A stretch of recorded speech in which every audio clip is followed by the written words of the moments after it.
Okay, we are recorded. Okay, so I called the sheet, but it's a minhag. Uh, you're going to see in 5 minutes what I'm really talking about. But before we get to the real issue, which is Pesach, I just want to say something about minhagim, and to a certain extent, the source of this idea that I can make something either obligatory upon myself or prohibited upon myself appears for the first time in this week's Torah reading. It's a big issue later at the end to Sefer Bamidbar, where we talk about nidarim, making oaths. But way at the beginning of this parsha, as we start the book of Vayikra, it says, this is the second pasuk, Daber b'nei Israel, speak. God is telling Moshe, speak to the Jewish people. V'amarta alehem, and say to them, Adam, when you've got a human being, a person, ki yakriv mikem korban laHashem, who wants to bring an offering to God, min ha-behema, whether it's from a behema, big animal. Behema, in this case, would be an ox, which was the largest of the sacrifices. It's been said in the time of the Second Temple that an ox was worth what a regular laborer would earn in a year. An ox was worth an entire year's salary for a normal workman. There were very wealthy people, we know, but still, an ox was fabulously valuable. So that's behema, and then it includes bakar, which is herd animals, and then son, which is sheep and goats.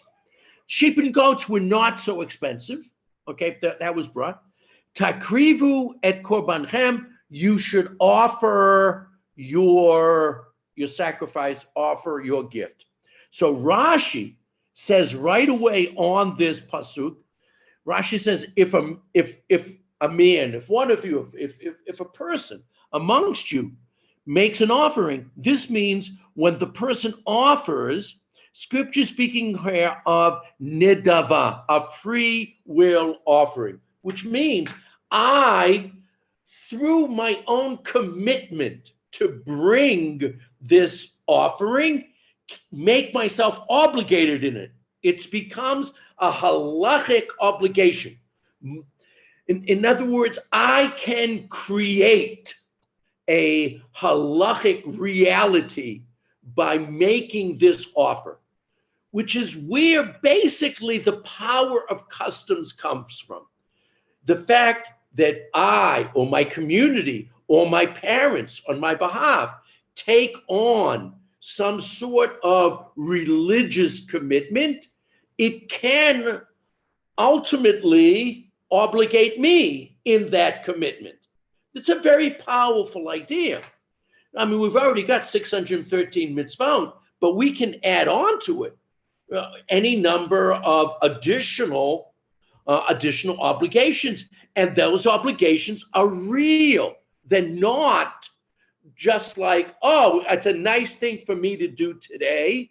I can really make it an obligation that I'm stuck with for a long time. There are ways out of these obligations. If situations change, you can go to a court and get freed from this obligation, from this commitment. But we, through our commitment to do something and our stating our intention of doing something, can create a halachic reality. Okay, question. So obligations aren't additions to the Torah. Good question. Good question. Not a direction I wanted to go in, but I'm going to say two sentences about that excellent question. Yes, we're told in chapter 4 of Devarim not to add or detract from the Torah. But so aren't I adding onto the Torah? No. The reason I'm not adding onto the Torah, generally, there can be times when I really am adding onto the Torah. Here, we're not adding onto the Torah because the Torah has provided this this temple offering rubric that I can voluntarily buy into. And the same thing is true about things like becoming a Nazir. I can voluntarily, but the Torah gives us these opportunities. Does that mean that if he brings cattle once? Oh, wait a minute. I have to go to that. It's long. It's too long for my screen. Does that mean if he brings cattle once, he should always bring cattle? No, it depends on how he makes the obligation upon himself. And generally, the Kohanim were instructed to be very careful with the people that they not make this a permanent commitment just for this particular time, and that they should leave it open so that in the future they could bring something less expensive if their finances should change. And under those circumstances, if he did make such a commitment that every year on my birthday I'm going to bring an ox, okay, and he made such a commitment, he would be stuck with it. But if his financial situation changed, he can go to a court and get freed from it. So there are areas where we are allowed to extend or to work within certain biblical types of events and types of activities, and that we create the obligation, but the Torah already had set up the format. That's an excellent question. I feel bad I wasn't going to bring it up on my own. So thank you very much for asking that. So Tosfot, talking about the same issue, again, is talking about something that the Torah has already prescribed, which is having fast days, but I can add my own fast days if I want to, or the community can. We say in Ta'anit, the Masechet about fast days, that any fast in which the sun did not set before he ate is not called a fast. So you want to make a fast, you have to keep it, until the sun is set. So really, when the sun sets, that is when the fast is over.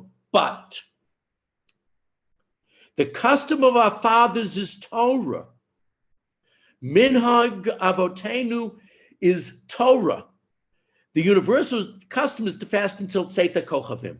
So in other words, the halacha is clear that when I declare a fast upon myself, I had a bad dream or something bad was happening in my life, and I made a neder, I made an oath that I was going to fast, which is a normally accepted obligation within Torah. It happens all the time. It's less common today. It used to be very common that people used to fast. My mother, Aleh Hashem, told me that her grandfather used to fast every Monday and Thursday. That was back in the Ukraine, in Zhashkiv, just south of Kiev. And that was not uncommon. People were poor, people were hungry, and they would fast with regularity. But when you make a fast, it's got to be until the sun sets. However, Tosfot adds, but people made it a minhag upon themselves to wait until Tzeta Kochavim, not just sunset, but until the stars start coming out. Rabbi Soloveitchik, commenting on that idea, said, this Tosfot is true, but since the halacha is that the fast day is over at sunset, when the sun disappears, which is much earlier than the stars come out, he said, for that purpose, you should only use a very lenient opinion over what Tzeta Kochavim is. And the most lenient position on when the stars start to come out is 18 minutes after sundown. And so the Rav was very, very concerned, for the 17th of Tammuz and for Tisha B'Av in the summertime, that people shouldn't fast longer than 18 minutes after sunset, because he was always afraid that people could dehydrate or whatever, especially those long summer fasts. Asar B'Tevet in December, January is not such a big deal, but But that's it's but in the summertime especially, it's an issue. Okay, what about different levels of kashrut? We're going to get to that. That question is an excellent question, and that's going to feed right into the things I want to talk about. So I'm going to leave the kashrut question, and because kashrut is going to be very much like the issue we're going to talk about. Okay, so Rabbi Yochanan, this is in the Gemara. It was already accepted by your ancestors based on the verse, "Heed, my child, the discipline of your father." Shema b'ni musar avicha. That's a great song. If you want to, I wish I could sing it for you. I haven't told word. Shema b'ni, Shema. Anyway, it's a beautiful song. V'lo titosh Torah timecha. That this concept of keeping customs that your parents instituted for themselves and for the family has this biblical support. It's not a halachic source. It is a asmachta ba'alma. It is an emotional and philosophic support for keeping to do. It's not an obligatory, but we should try to keep the customs that were kept by our ancestors. Now, as someone who grew up in a home that was not observant, this was a big problem for me, because you need customs, as we're going to see going further, whether it's kashrut or when you end Shabbat, or there are a lot of issues where it's a custom how you perform this particular rite. So the question was, what was I going to do? So I did my best to follow the halachic authorities from the community that my father's family, my father Oliver Shalom's family came from, which happened to have been Kovna. And I mentioned that now, but in about half an hour, we're going to mention it again, because the Rav of Kovna is going to get mentioned on the second side of the sheet. Okay? The Rashba. Now, the Rashba was a student of the Ramban. So he's writing this around the year 1300, give or take. A minhag which exists with elders should not be undone, since it seems that the source must go back to Moshe Rabbeinu. The Rashba is saying something very powerful, and I think sometimes a little dangerous. Let's do the powerful part first. He feels that if we have a custom that goes as far back as we can remember, as far as our records show, there's a good chance that that's been with us since the time of the sages and the Gemara. The problem is that you can get tied into customs that didn't start way back then. And then that becomes more of a problem, because we know that there are customs that had a starting point. For example, the first time that we know of that anybody stayed up all night on Shavuot was 1521. The first time that we know of anyone who ever said Kabbalat Shabbat was in the 1550s. There were customs that started, especially in Tzfat, in the 16th century. And those don't go back. But if the Rashba is saying, if we don't know when a custom started, and as far back as we can trace people were doing it, then there's a good chance we should hold on to it, because there's an excellent chance that it's ancient. It's not always true, and sometimes historians can help us with these issues by looking in ancient texts and seeing that customs didn't exist before a certain time. And we're going to visit that issue again in a couple of minutes. Now, okay, the Chatam Sofer. The Chatam Sofer, Reb Moshe Sofer, who was the chief rabbi of Pressburg in Hungary, was very strict on preserving customs. Now, he did this for a very strong reason. He, in Hungary, not so much in Pressburg, but in Budapest, but in Hungary, was a very strong reform movement. almost anything that happened in Germany somehow made its way into Hungary. The communities were very close to one another. Budapest, Hungary in general, tended to get their rabbis from Germany, so that when in Germany in the late 1700s, early 1800s, which was the time when the Khatam Sofer was active, the reform movement was taking over in Germany. He was very concerned that these modern ideas that were breaking down the walls around the Jewish community, he was very, very concerned about it, and therefore, he was very strong on this idea, which I'm quoting from him right here. And he said, "Minhagim ad dioraita." They're from the Torah. Customs come from the Torah. It's not true. I mean, what he meant is that they have the power of Torah, but he was trying to push. He had an agenda, okay, based upon the law of Neder, which is what Neder for negative, Nidava for positive. I've made a Neder not to do things. I've made a Nidava to do things, okay? Yamshel Shlomo and Rav Kook disagree. Yamshel Shlomo, who was a contemporary of the Khatam Sofer, actually was earlier, a little bit than the Khatam Sofer, and the Rav Kook disagree and said the stringency only exists in cases of cherem, when there was a strong political reason. So sometimes you'd put a cherem on a certain behavior pattern. That, because it's done by a court, a Jewish law court, that becomes d'oraita. But if it's just an accepted behavior pattern and custom, no. Almost everybody disagrees with the Khatam Sofer, but I just wanted you to see how strongly this goes. Okay, now somebody wrote already, Kitniyot, that's where I'm headed. That's where I'm headed. This is all leading up to Kitniyot, right?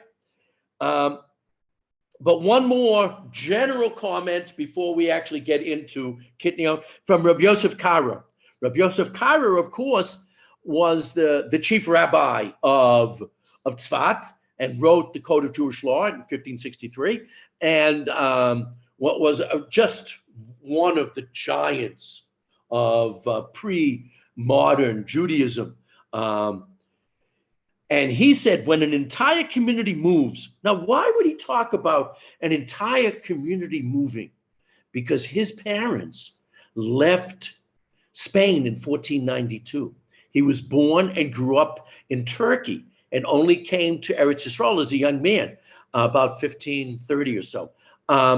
And he knew that whole Jewish communities from Spain just popped up first in Turkey and then later in Eretz Yisrael and in other places around the north coast of Africa. And so he was very strong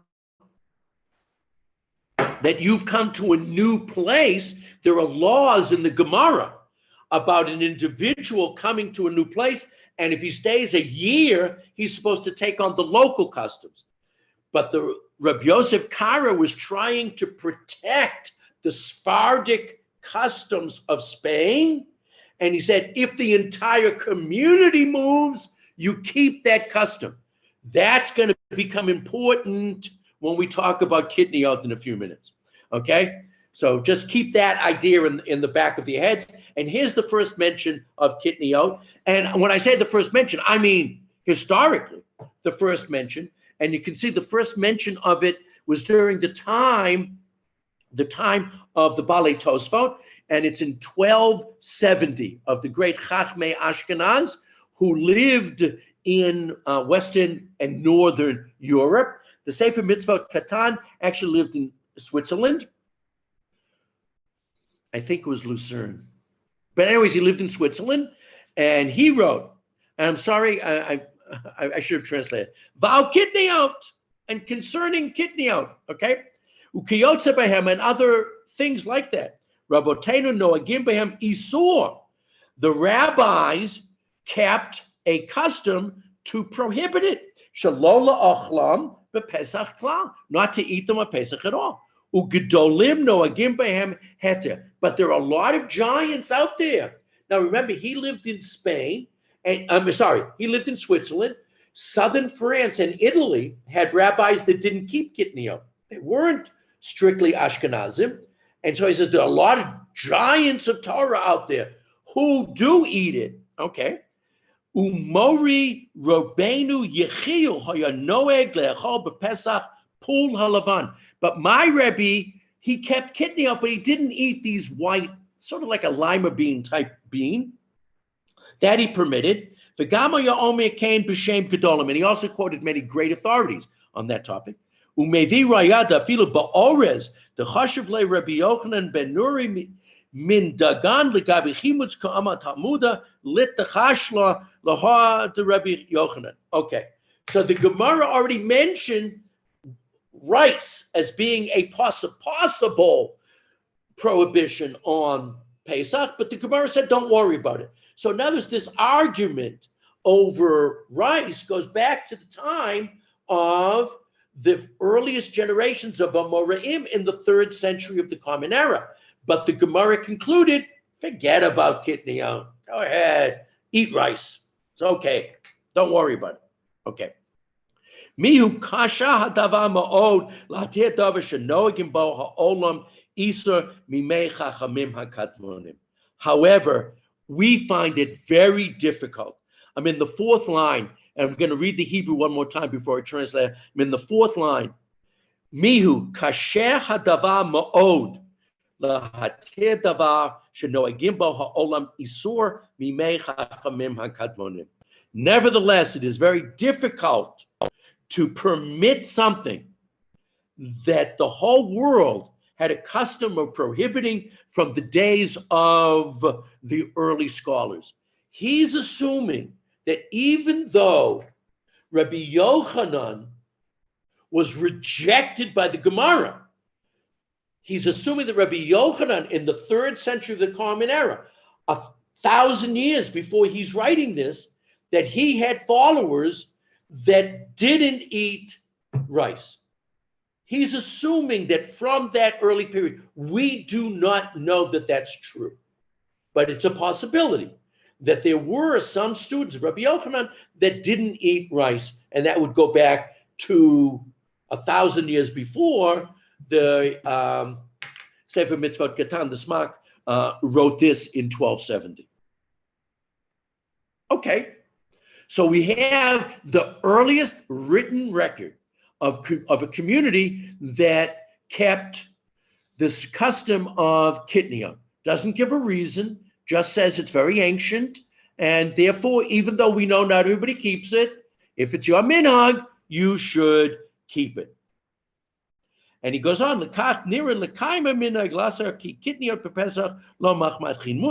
you should keep it, but don't think it's really chametz. Don't compare it to chametz, but keep the custom.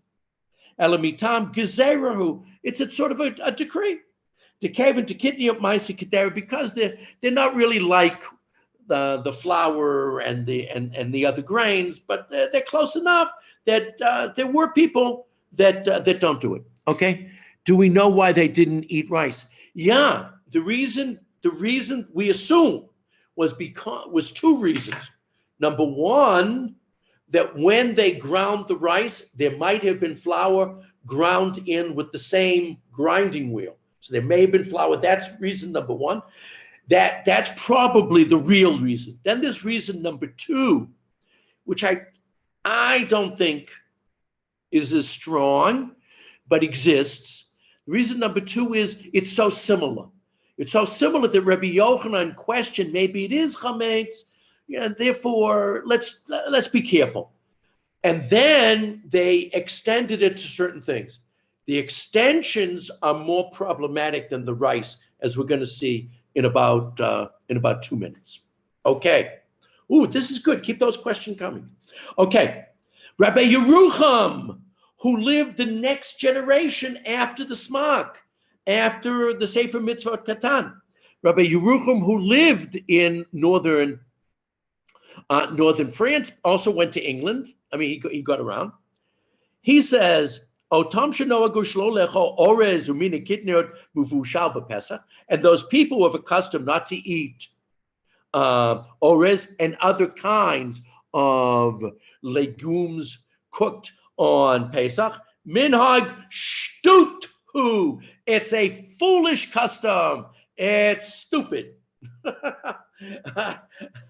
I remember when someone asked Rabbi Soloveitchik why something was prohibited. He asked if he could do something, and the Rabbi says, "No, it's asur." Then he said he was talking about bowing to his sensei in karate. And he said, "But Rebbe, why can't I bow to my sensei?" And the Rav said, "You can't do it because it's stupid." So this idea of minhag shtut, there are certain things that it's ridiculous. Don't do that. My late husband, who had an Orthodox smicha, said that 1,000 years ago, rice was a basic food in Eretz Yisrael, which was also eaten on Pesach. True. Not just in Eretz Yisrael. There was Taimon, the Yemenites. You go to Iraq. But you have to remember, 1,000 years ago in Eretz Yisrael, there weren't any Ashkenazim. And so eating rice was not a problem. I want you to know, my son-in-law, and now my daughter, eat rice at the Seder. It's like a minhag to have rice at the Seder. And he's the seventh generation born in Eretz Yisrael in his family. His family came from Smyrna in Turkey to Tzfat in the 1830s. So he's been around in Eretz Yisrael for a while.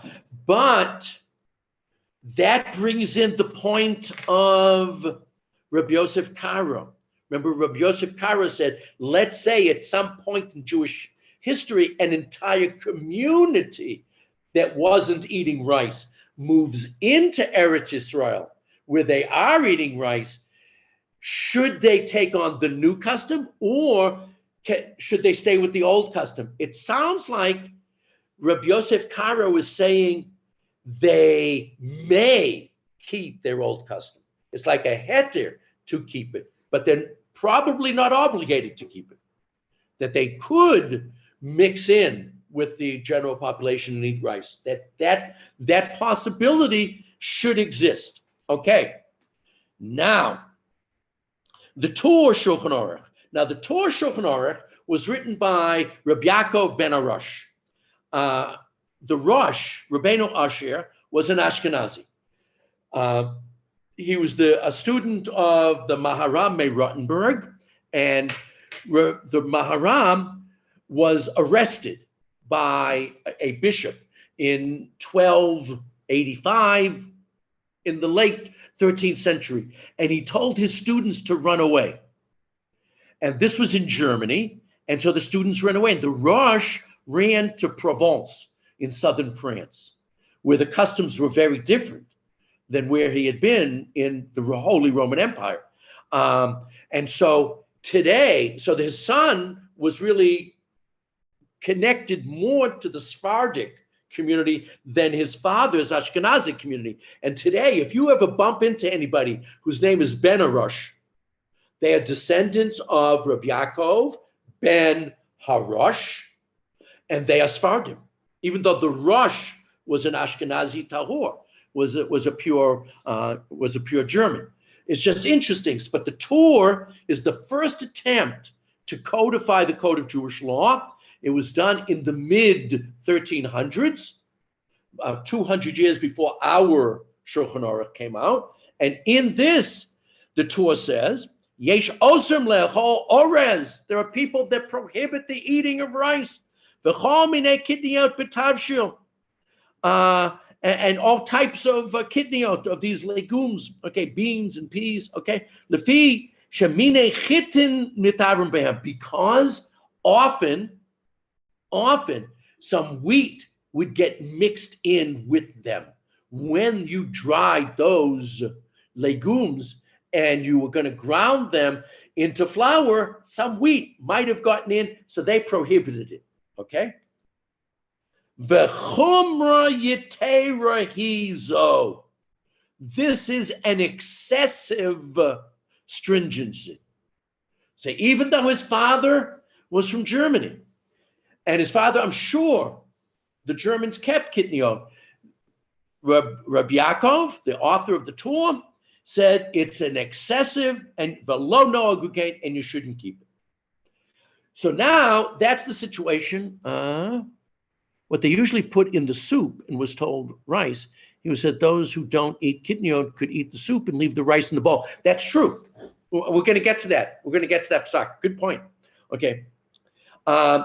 Here is the real source. Even though I said the first academic literary source was the Sefer Mitzvot Katan from 1270, but the real source of our Minhag today is the Ramah, Reb Moshe Isserles. Again, a little bit of history.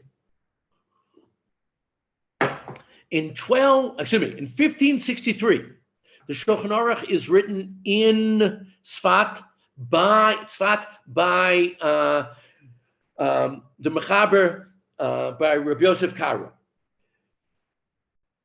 9 years later, in 1572, already an edition of that Sefer was put out in Krakow, in Poland, a long ways away, with customs of the Ashkenazik.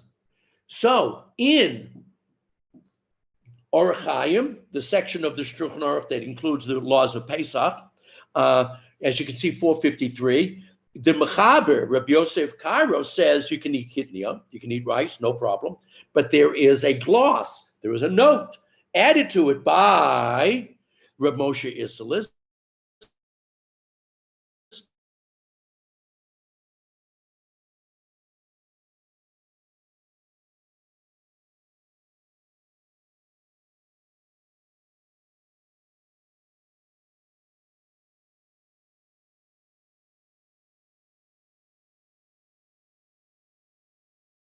prohibited kitniyot, and he quotes the Torah, even as a source for the fact that he disagreed with that custom. It's interesting. He didn't have a full copy of the Sefer Mitzvot Katan. Interesting. Oh, am I frozen? Am I okay? Thumbs up. Okay, good. Thank you. Okay, sorry. Then he quotes Haggadah Maimoniot. Haggadah Maimoniot was footnotes on the Rambam, and the Mordechai on the Gemara. That's a halacha parish in the back of the Gemara. And they said, some forbid it. And the custom of Ashkenaz. Now, he didn't live in Ashkenaz. He lived in Poland. But he considered himself Ashkenazi, is to be strict about this, and one should not change it.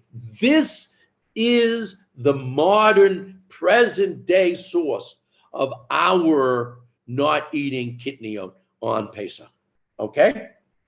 However, it is obvious that they do not render a cooked food forbidden after the fact if they fell into it, which means if you made soup and there was rice, you can scoop off the soup on top, leave the rice behind. He says that's not a problem. Same thing with if you can eat in a Sephardi home and use their dishes. We're not concerned about that whatsoever. I have eaten in my now Sephardi daughter's home on Pesach. I've been there for the Seder, and they had rice, but I didn't, and it didn't bother me. I mean, I ate off the same dishes. It was not a problem. So whoever made that point before, 100% I agree. And so too, it is permitted to light with oils. We're going to talk about oils in a couple of minutes, okay? That are made from them. In other words, a lot of oils are made from things that people have decided are kitniyot. Corn oil, soybean oil. Some people consider canola oil to be kitniyot. We'll get into those oils in a few minutes, but he says you can use them. He doesn't say you can eat them yet. He said, but you can use them. In other words, you can use those oils to light candles, to do all sorts of things. But you shouldn't, he has not said you can eat them. Okay.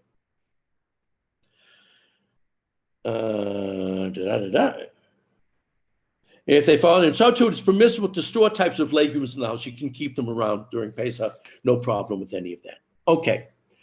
Now, probably the most followed Ashkenazik halachic work probably is the Mishnah Berurah today. A fascinating thing happened, that you've got the Shulchan Aruch written in 1563, and after that, all you have is commentaries on the Shulchan Aruch. And then you have the Mishnah Berurah, which gets finished around World War I. It's finished around 1914, even though it didn't get published, all of it's a little bit later because of the war, but it gets finished around 1912, 1913. Since the Mishnah Berurah, nobody is anymore writing commentaries on the Shulchan Aruch. Now they write different kinds of books. They'll write a book about Hilchos Shabbos, and they'll collect Hilchos Shabbos from all over the place. Or they'll write a book of questions and answers that got sent to Rav Moshe Feinstein or sent to Rabbi Ovadia Yosef, okay? Or they write collections of classes. But no one, since the Mishnah Berurah, is writing a commentary on the Shulchan Aruch, because it's like for Ashkenazim, he said he was the last word. Probably Kaf HaChaim of a generation earlier was the last word on it for Sephardim. So listen to what he said. He agrees that we don't need it. However, he says, the Yesh Osrim, this is on what was said by Reb Moshe Islis, the Ramah. The Yesh Osrim, those who prohibit. Velo me'ikar hadin hu elachumra shehichmira aleihim k'demisayim l'kayam. This is not an essential law. It's not ikar hadin. There is no halacha that you can't eat kitniyot on Pesach. Such a halacha does not exist as a decree from rabbis or of a Jewish court. We keep it as a minhag and a stricture. And therefore, like we said a minute ago, there are a lot of leniencies that can be utilized vis-a-vis Kitniyot. That's very important, as we're going to see in the next couple of comments coming up. And he gives the same reason, by the way, that sometimes some wheat got mixed in with the other grains. That's what bothered him, and that's what worried people. Okay. Now, Rabbi Yechiel Michal Epstein. He was a slightly before. He's a contemporary, but slightly before the Mishnah Berurah, and he wrote in Lithuania his own commentary on the Shulchan Aruch, and it's earlier, like I said, a little bit than the Mishnah Berurah. The Mishnah Berurah is being written in Poland, Radin in Poland, and Rav Epstein is writing this actually in Lithuania, and he's a little bit more strict. Forbears practiced for many years the avoidance of eating rice, etc. This prohibition has been accepted as a protection of our observance of the Torah law. It is thus forbidden for us to abandon this practice. He's being a little bit stronger in his language than the Mishnah Berurah, writing slightly later, okay? Those who question this practice, now he gets really tough. Those who question this practice and are lenient concerning it are demonstrating that they have neither fear of God nor fear of sin. They also display a flawed comprehension of the proper ways of Torah observance. What is the proper way of Torah observance? Following your customs. That's what he means. And therefore, I don't want to come to total conclusions yet. We have a few more people to look at. But based upon this, I would say none of us who have this Ashkenazic custom should totally throw it out. I think every Ashkenazi should keep something of Kitniyot, whether it just means rice or whatever it might mean. But I don't think people should totally forget about Kitniyot, because it was the Ashkenazic custom for a long, long time. So unless you have totally moved into the Sephardic sphere, you go to an Edot Mizrach shul, that you really keep their customs. But most of us don't do that. Most of us, even though we may, have Sephardi friends and, we're connected to them in many, many ways, we still differentiate ourselves as Ashkenazim. And if you continue to do that, one of the things that Ashkenazim don't do is eat Kitniyot on Pesach. But there's a lot more to go. We are not nearly done. Okay. Reb Moshe Feinstein, who was, for many of us in America, our posek, right? So he wrote, "Aval kevon shelo tiknu b'kibbutz chachamim." This custom was never decided upon in a convention of rabbis. There was never like a congress of rabbis that got together and voted on this. It wasn't done by a Sanhedrin or any legal body. Therefore, lo nesru ela haminim shehinhigu, they only should prohibit those species that they had a custom, below sharminim, and not other products, shalo hinhigu mipnei shalo hu mitzuyanos, and not any of these products that they didn't know about because they didn't exist at the time that the source of this custom came about. Therefore, this tshuva that Reb Moshe is talking about said he eats peanuts. He knows some people don't eat peanuts, but peanuts didn't exist in Eastern Europe at the time. He doesn't bring up corn, which is a shame, because corn did not exist in Eastern Europe at the time of either the Sefer Mitzvot Katan in 1270 or in 1572 at the time of Reb Moshe Isserlich. Corn had not yet arrived in Eastern Europe from America. Corn came from the New World, from the Western Hemisphere, and was not in Europe. So people that added corn, I don't know. And not just corn. It's also corn oil, and it's corn this and corn that. And then there's canola oil. I use canola oil. Canola oil was formed in Canada, was made in Canada just a couple of decades ago. It was made 40 years ago. It's a brand new product. So why should, Moshe is very clear. Yes, there are things listed in the Shulchan Aruch. You shouldn't eat lima beans, and you shouldn't eat rice, and you shouldn't eat peas, and you shouldn't eat, for some reason, mustard. I'm not exactly sure where mustard came from. But anyways, mustard was one of the original early things. So those things you shouldn't eat. Should you extend it to peanuts? Reb Moshe says no.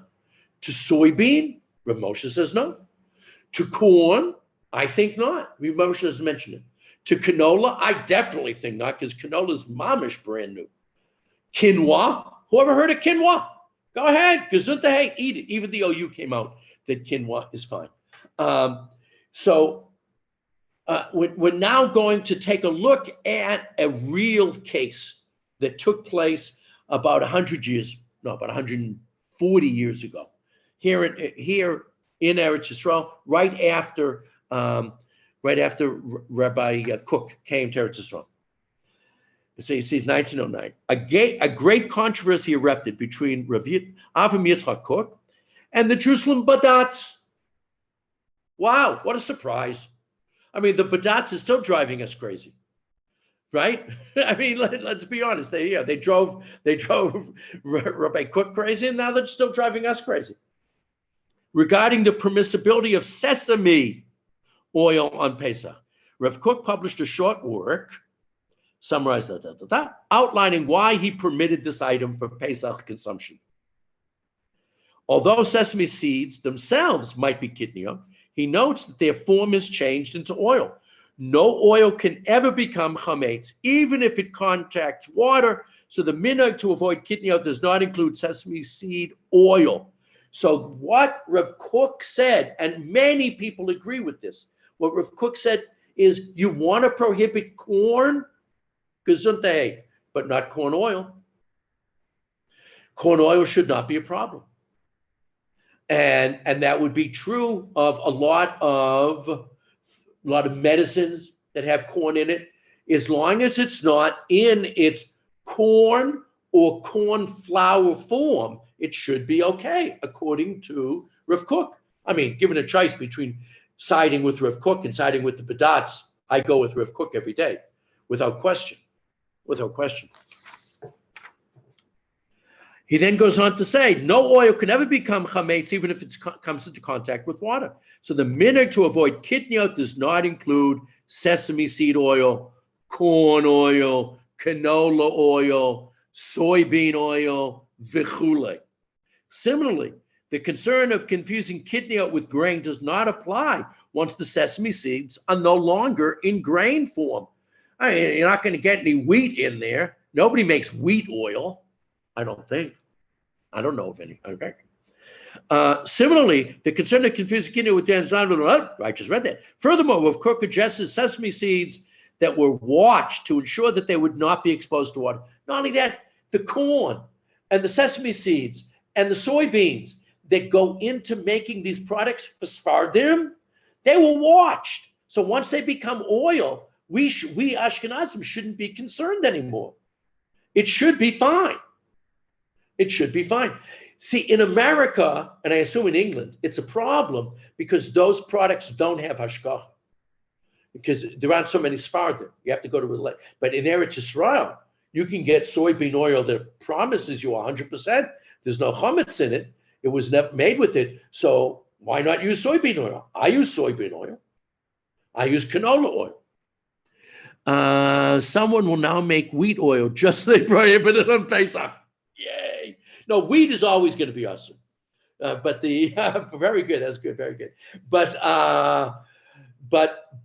wheat's all, like I said, because wheat's one of the 5 big ones, so that everything about it's going to be prohibited just because of churma de pisla, because we're very strict about those 5.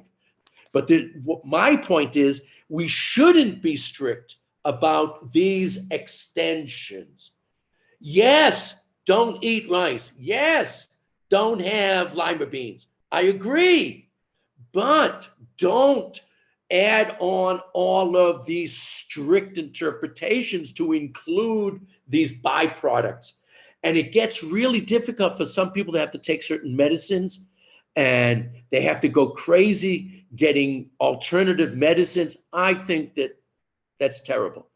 People should not have to go out of their way for anything like that. Okay, a little bit more here. The machine producing the oil needed to be completely dry in order to function, further ensuring there was no concern for chametz. Finally, the sesame seeds in question were cooked during the processing, and once something is cooked, it can no longer become chametz.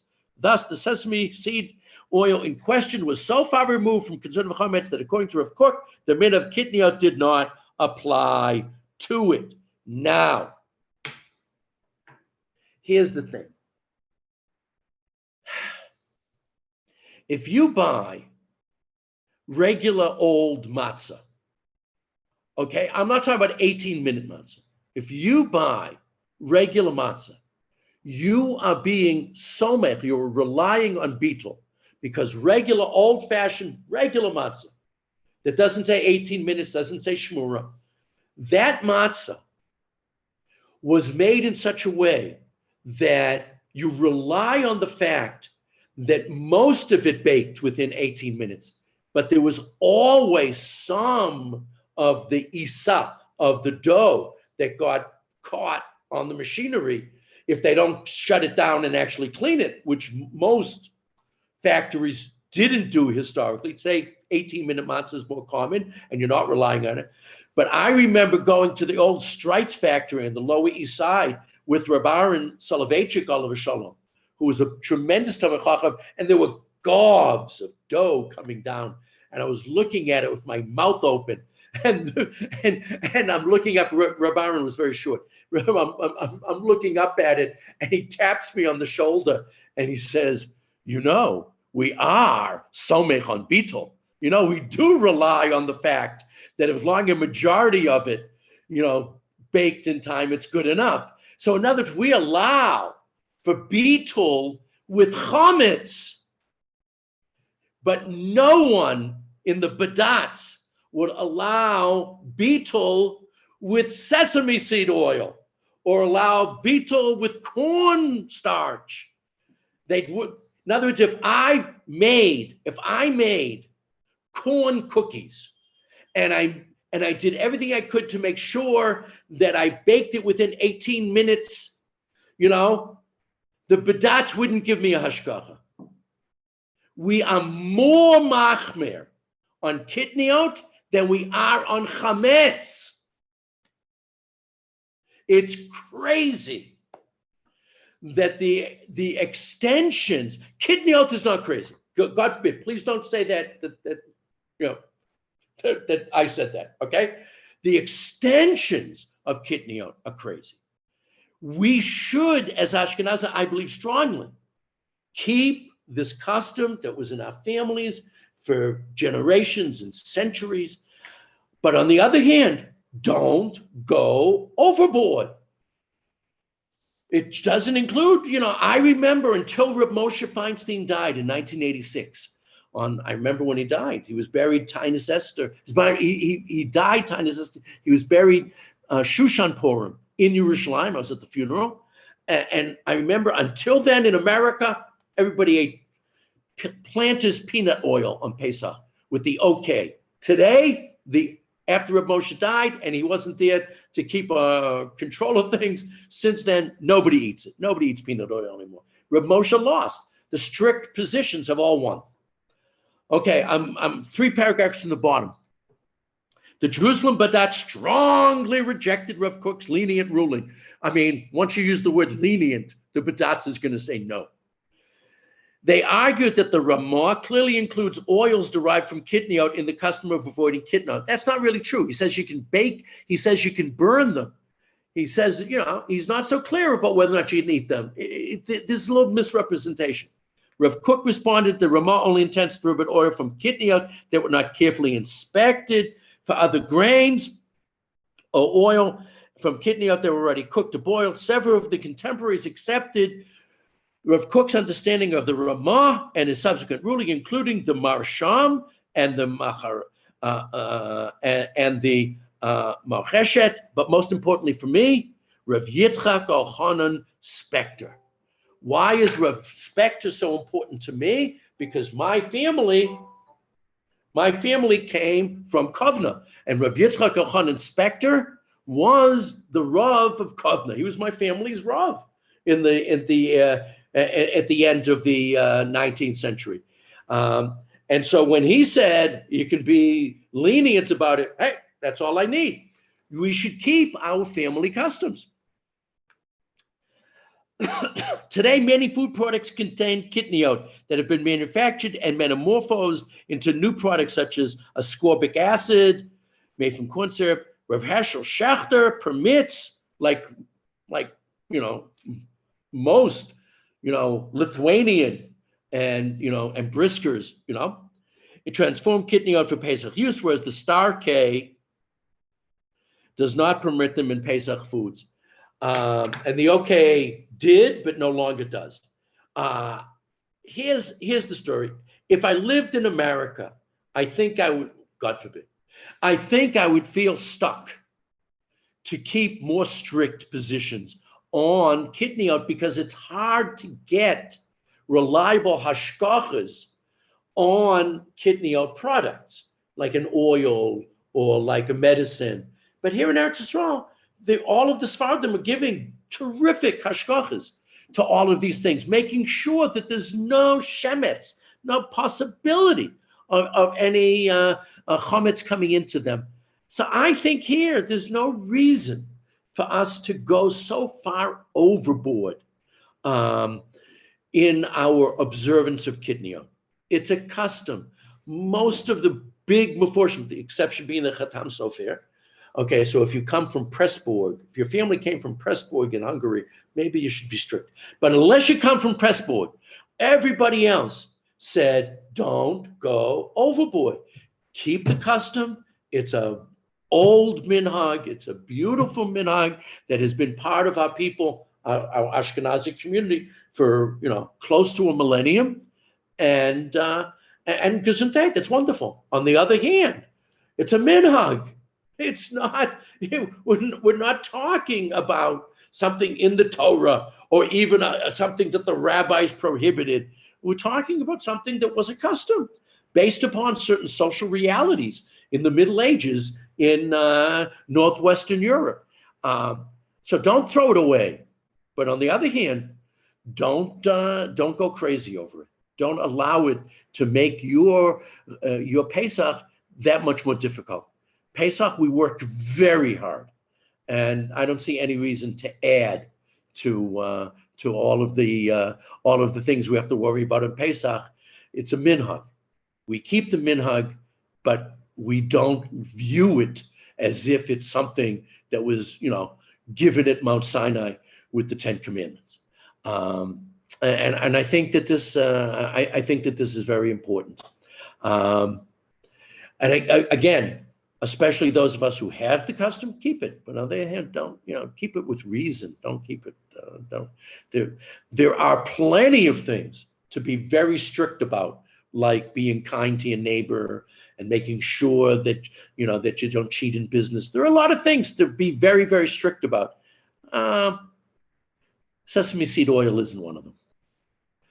And we have to put things in their proper perspective, I believe.